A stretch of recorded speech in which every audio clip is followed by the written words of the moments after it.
Berita pertama, orang bilang kripto itu rumit. Tapi kripto sebenarnya hanyalah permainan anak-anak.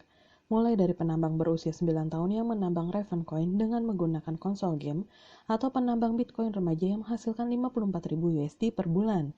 Generasi muda telah berhasil beradaptasi dengan kripto dan menjadinya sebagai ladang penghasilan baru. Seorang anak Inggris berusia 12 tahun yang telah belajar coding sejak umur 5 tahun berhasil memperoleh 400.000 USD dalam Ethereum dari membuat dan menjual token NFT.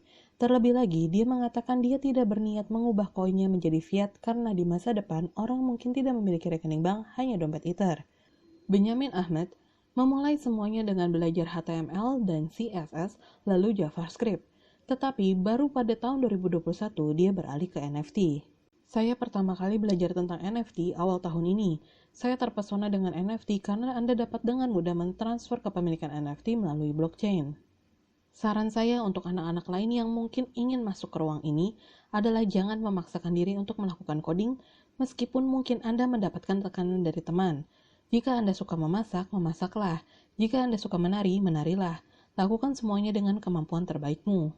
Ahmad berhasil mendapatkan ETH ketika selama liburan sekolah, dia menciptakan serangkaian karya seni digital yang dia sebut Weird Walls. Dia mengklaim bahwa dia bukan seniman, jadi dia beralih ke YouTube untuk mendapatkan beberapa tips seni digital. Dia kemudian mengubah kreasinya menjadi NFT dan menjualnya di blockchain Ethereum untuk ETH. Ayah Ahmad, Imran, menjelaskan bahwa ia membuat Ahmad dan saudaranya belajar pengkodean pada usia dini. Keduanya mendapatkan 20 hingga 30 menit latihan pengkodean sehari termasuk pada hari libur.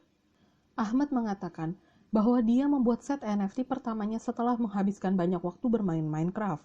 Sejak itu, ia memutuskan untuk membuat karya seni bertema dan mengkodekan setiap item sendiri.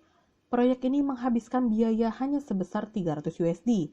Seluruh karya Ahmad terjual habis hanya dalam 9 jam, membuahkan hasil 80 ETH atau 305.590 USD.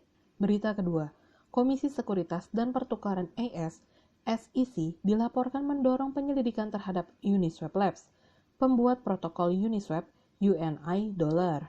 Sementara itu, perwakilan dari Uniswap Labs menyatakan bahwa mereka berkomitmen untuk mematuhi undang-undang dan peraturan yang mengatur industri.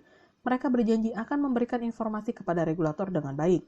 Laporan tersebut menunjukkan bahwa penyelidikan sipil di Uniswap Labs tampaknya masih dalam tahap awal.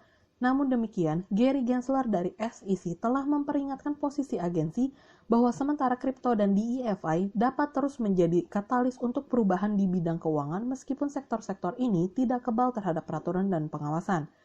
Gensler mengatakan bahwa regulasi kripto dan DeFi diperlukan untuk mencegah terjadinya aktivitas terlarang dan memastikan stabilitas keuangan. Gensler juga menambahkan bahwa platform yang dibangun di atas ekosistem keuangan terdesentralisasi terlihat menghindari pengawasan dan peraturan, terutama dalam hal undang-undang perbankan tradisional dan kerangka kerja anti pencucian uang.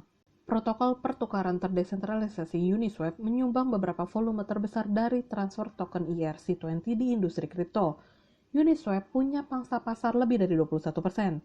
Ini memberikan leverage terdesentralisasi pada produk keuangan tradisional seperti pinjaman, asuransi, derivatif, dan aplikasi non-penahanan serta blockchain secured atau dApps. V3 Uniswap atau versi 3 diluncurkan pada Mei tahun ini dan saat ini berhasil memimpin semua bursa berdasarkan volume perdagangan dengan transaksi senilai lebih dari 1,6 miliar dolar hanya dalam 24 jam terakhir.